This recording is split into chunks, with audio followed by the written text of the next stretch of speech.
We are getting lots and lots of new information regarding X-Men from the Ashes. We had Tom Brevoort on the Homo Superior podcast. We've got press releases coming out about X-Factor and Wolverine. And now we have X-Men Monday featuring Tom Brevoort in Adventures in Poor Taste. And he lets a lot of information out. In fact, he's very, very long-winded, Doc. This thing was a chore to get through. And sometimes not in a good way, like giving us information, kind of in a me way. You could have said that like 5 different ways with a whole lot more brevity. The best news being, and we'll let the cat out of the bag right here, Doc, Greg Capullo isn't on Wolverine, but he is on an X-Men book.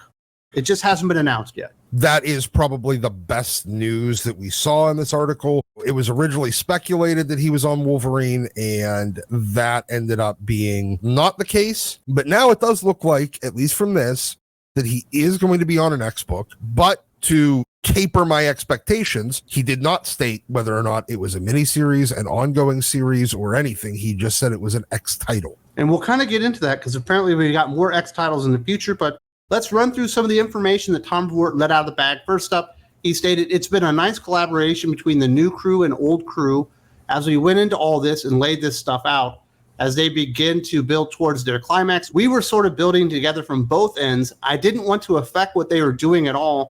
I wanted them to be able to finish their story exactly the way they wanted to and not have to worry about us. And we are going to pick up the baton from where they leave it and go from there. Basically confirming this isn't a reboot. They're just going to be picking up the pieces of what the Krakoan era ends up being at the end, which I think is a terrible idea and a terrible place to start from. The only hope that I had from this is that basically everybody just kind of forgot it and they would memory hole this thing in a really, really quick fashion. They're not doing that. They are not going to give up the fact that Krakoa existed. They're going to continue on with, I guess, the next phase or chapter in that story rather than trying to start a new book, because this is a lot of corporate, we're not going to admit we're wrong, so we're going to stubbornly refuse to memory hole this, because memory holing it would be an admission that the audience, or in this case, well, according to Tom Brevoort, the enemy was correct. Doesn't seem like he wants to give up the company stand that Krakoa was fine. It wasn't the abject failure that just saw thousands and thousands of long time X-readers completely abandon the line for the first time in their adult lives. I don't think Brevoort has a vision for what X-Men is. He's just trying to play out the greatest hits. You know, there's going to be one team that's classic X-Men, one that's Outback X-Men, one that's Cosmic X-Men, one that's out of school X-Men. And he's just, I guess, throwing everything that worked in the past at the wall.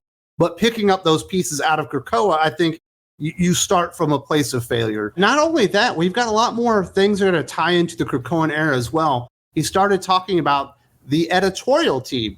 I went hunting for people to make these books, and casting wasn't me alone. I should mention my office team, Annalise Bisa and Martin Biro, who worked with me on Avengers stuff before this. Annalise goes back to working on the Krakoa books at the beginning of that era. Then the wider team is editor Darren Shane and his assistant Noah Sharma, who came over with me from Avengers World, where they had been doing Invincible Iron Man, Doctor Strange, and a bunch of things. And then Mark Bosso and his assistant Drew Baumgartner stayed on in the X-Men, where they had been doing Wolverine and X-Force, and are now doing Wolverine and X-Force. Yeah, I feel like part of this is stubbornness. Part of this is Tom Brevoort refusing to, at this stage in his career, work with anyone he hasn't worked with in the very, very recent past. He refuses to update his Rolodex. He refuses to change absolutely anything about what he wants to do. And as a result, we're getting a lot of the same. I mean, I understand keeping the X-Force and Wolverine editor to some degree, and there's some logic to it, because those were the only 2 titles that did not have to reboot because of poor sales. Now, that didn't mean they were good. It just means that the sales didn't drop off enough that they were forced to reboot the title at some point during their 49 or 50 issues. I guess you can say that they're the most successful editors from that office, so keeping them around isn't entirely unreasonable. But then again, Annalise Biss is a terrible editor. She demonstrated that when she was there in the early parts of the Krakoan era. She was involved in a lot of the books that basically tanked the Krakoan era line early on, with those third wave books that ended up being utter and complete trash. The Alphabet Mafia titles that they had to very, very short order announce because 12 Psychos on Twitter got really, really mad that outside of Brian Edward Hill, it was mostly white guys. So you had to add Leah Williams and Vita and Tinny and all those other clown show creators that just seemed like they were absolute 100% afterthoughts. She was the one that helmed a lot of those books, and they're the books that tanked the line in the first place. So bringing her back, absolutely par for the course for Tom. No, and I think that's one of the reasons that we're getting such uninspired creative teams. When you look at them, like, okay, we're going to recycle all the people that have failed already, and it's because you're just bringing over editors that had worked with those failed projects, and now you just bring them into X-Men, and it doesn't feel new. It doesn't feel exciting. It feels like more the same. It feels like just a stupid shell game where they're moving around the same failed pieces and seeing if you notice. Colin Kelly and Jackson Lanzig, I remember those names. You know, they suck. Oh, I remember Mark Russell. He sucks. You know, I remember Stephanie Phillips. That person sucks. They can't write. It's because they're bringing over the same failed editors as well. That is why, or at least one of the big reasons why, the creative talent on almost all these books is so uninspired. Well, absolutely. I feel like that he brought over the editors that he's recently worked with, and then they brought over the only creatives that'll answer the phone for them. You just have moved the failed Avengers office into the X office that was already failing in an attempt to get a different result. Now, we do hear him also talking about some of the titles they're going to do and maybe some of the audiences that they're trying to attract. I thought this was one of the dumber things that Tom Brevoort said. There was certainly a small but very vocal assemblage of Jean Grey fans that were just like, Jean Grey needs to be doing something in here. And they've been the happiest human beings on the planet since we announced the Phoenix book, because the messages I get from them are now like, I've been waiting for this book since I started reading X-Men, or since I first saw this show back in the 90s, and thank you so much. And it's like, well, be careful what you wish for. And it's great that there's a really small vocal audience that is excited for this book. But I think X-Men is much bigger than a small vocal audience. You need to be making books that are going to really work for the masses. And I think niching down on solo books on characters that have never been able to carry solo titles is a recipe for disaster. Look, the problem with the X-Men's failure over the last decade is because they keep listening to and following the desires of the small vocal minority. All you're doing is giving people that are really loud and agitate very well what they want. You know, we've seen it happen in politics. We've seen it happen in the real world. We've seen it happen in business a lot. Agitators agitate. That's their job. That's their function in life. That's our entire purpose in life. Giving them what you want is not necessarily mean that they're representative of a larger or sustainable audience. And Tom himself personally is about to find out why there hasn't been a ongoing or even serious limited series that was directly focused on Jean throughout her entire 60 years of existence, because she can't carry a title. Hell, she can't even keep a code name. He does want to treat the X-Men like the Avengers, like they're a bunch of solo heroes that like to team up. But treating these characters and acting like they're Captain America and Iron Man, Incredible Hulk and Doctor Strange and Black Panther is never going to work, because it never has worked. They've tried it many a times. They tried it in the 80s with a lot of the miniseries. They tried it in the 90s with a lot of miniseries. They tried it in the 2000s with a lot of miniseries. They tried it in the 20-teens with ongoing series. None of them have been successful. Now, they can argue that you just haven't put the talent on. Guess what? You don't have the talent here. Every one of those previous solo outings has had better and more competent talent than even X-Men does in this launch. But the thing that has really resonated with me for most of this article is how much Tom Brevoort doesn't even believe in what he's trying to sell us, because he keeps couching it in if this fails or if it doesn't work like I think it will. Tom, I hate to break it to you, it's not going to work the way you think it will, because the X-Men aren't the Avengers, and they are not solo characters that team up periodically. They're a team that periodically breaks up. The last kind of negative spin on this that I got out of this interview, he stated, there are a couple titles we haven't even said yet. So while we showed 9 in that graphic within that October window, there are 3 or 4 more. My hope is to drop information on those, at least at the start, without saying anything, and have people go, oh, you're doing that book, holy crap, I didn't even think about that, or that's the stupidest idea I've ever heard. I can understand why you didn't put that on the logo on the page. So it's not a 9 title relaunch or reskin of X-Men. It's actually going to be a 12 or 13 title right out the gate, which is an even bigger problem. One of those 3 titles could be the Capullo book. But other than that, look, I'm sorry to say here, but unless you're really, really, really holding back, burying the lead, you're already scraping the bottom of the barrel for talent. The ideas you do have, like based on the Wolverine title and the Uncanny X-Men title, are completely incongruous with one another. They don't work because you're doing 2 completely opposite takes simultaneously on the same character. I have very, very, very little faith in the other 3 titles. And the fact that 9 was already too big, 12 or 13 is even worse. Now, granted, those 3 that are yet to be announced, they also could be planned replacements for titles that have been announced when they fail and when they are canceled at 3 or 4 and 5 issues. So with the information that's come out, I believe NYX from Colin Kelly and Jackson Lanzig, X Factor from Mark Russell, as well as X-Force, surprisingly, from Jeff Thorne, have the 3 worst pitches and ideas about this. Is there any one of these pitches that really stands out to you as just, holy shit? Wolverine being a solo book? Well, no, Wolverine deciding he's done with the X-Men, wandering off to Canada and getting his feral family back together. That was the worst fucking part of Jeff Loeb's era on the Wolverine solo title, and the fact that it completely cannot exist simultaneously with the Gail Simone pitch. Those are titles that cannot work simultaneously. I have a slight amount of hope the Gail Simone book could potentially, if all the stars align, be good.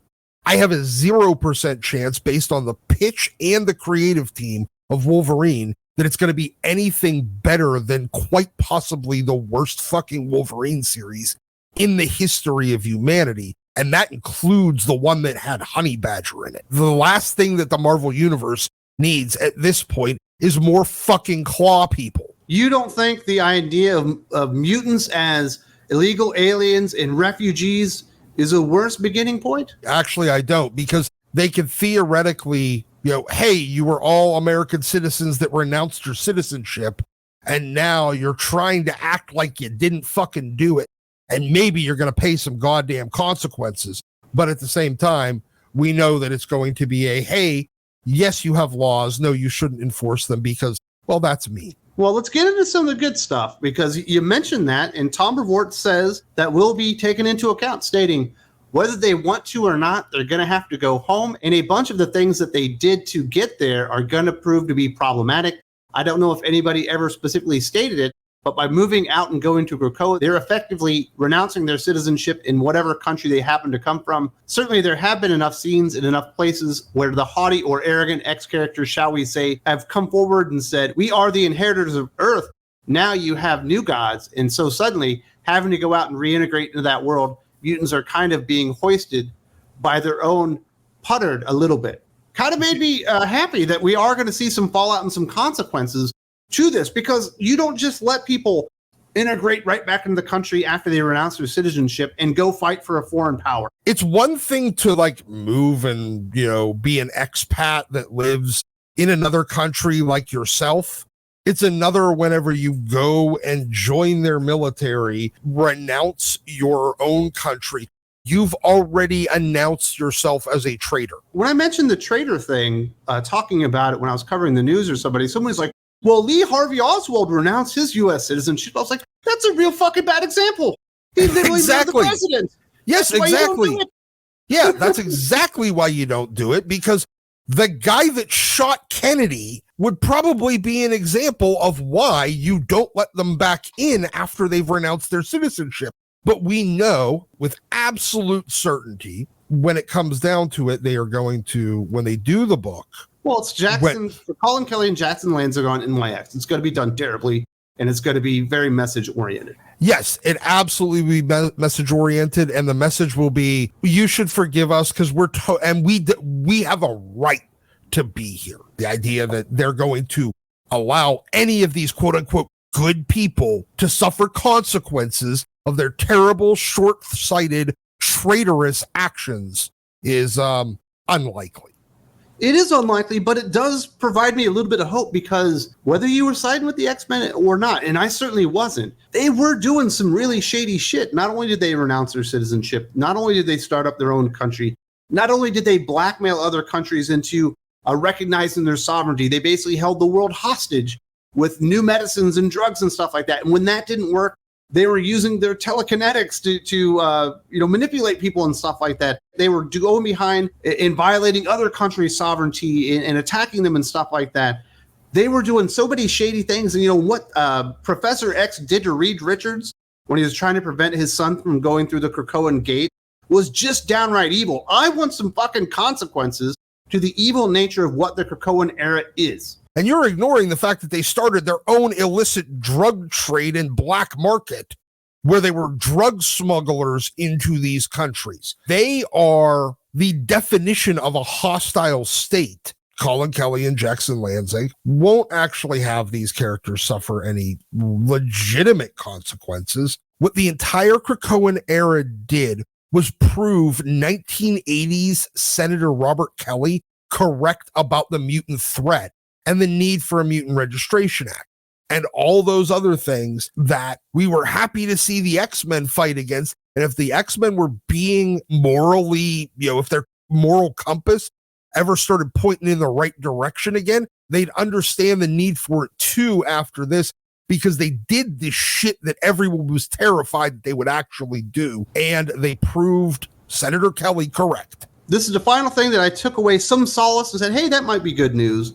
Brevoort stated, we're going to try to expand the range of X-Men characters and the range of X-Men tonality. I also feel there's a natural tendency for all the X-Men books of a given period to feel not the same, but similar. I want the Baskin-Robbins X-Men line. I want an X-Men line where there's a book that's got a tone, tenor, flavor, genre, and style for every taste. You may not like them all, but no matter who you are, there'll be something in the line that will be appealing to you. If you're going to have this many bad creators, I say don't make the good creators try and stay lockstep with them. Let them do their own thing. And maybe this will mean less events and all the books kind of feeling like you can read them separate without having to read everything all at the exact same time, because Krakoa was too big already and this is even bigger. I don't like it, but if it's going to be 12 books, it really shouldn't be wholly connected. But it also proves what, we were saying, and the theory that you've had, which is all he's done is take things from all those different eras that he said they all tonally felt the same, just take their, essentially their greatest hits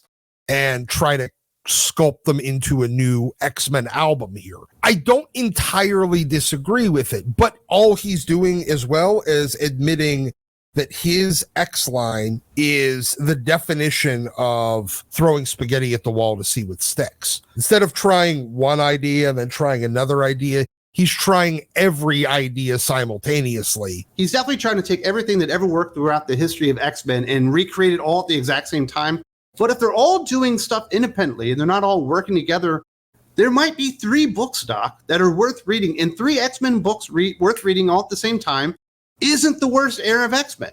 Having multiple books, even 3, I think that would be actually a pretty good hit percentage. Now, it would still rank among the lower eras. The X-Men line, typically it was about 4 or 5 good books, but there have been eras where it was down to 1 or 2.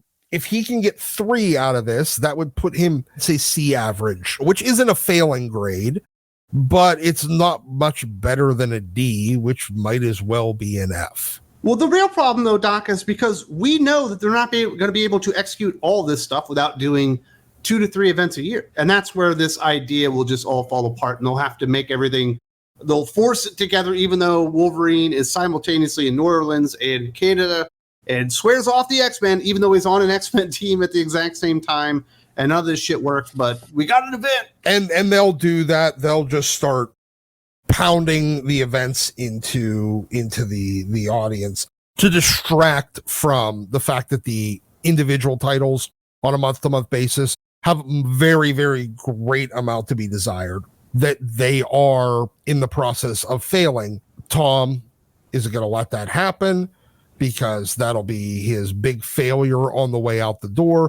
I don't think Marvel has another place for him at the moment. They're going to try to make this work, even if they will use every one of their, let's just say, marketing department gimmickry that they have at their fingertips in order to hide failure or obscure it or at least delay it. Absolutely. So it's a really long interview. If you haven't read X-Men Monday 250 with Tom Brevoort, go check it out because there's a lot of information. We couldn't get through all of it. We talked about 40 minutes in total about this interview. Obviously, up here on YouTube, it's going to be about 20 minutes. If you'd like the full unedited version of that, you do have to go over to Thinking Critical Patreon, where you can also get that as well as the How to Not podcast with Jim and the Doc and West Q&A, as well as other awesome podcasts. There's a link in the video description if you're interested in supporting the channel on Patreon.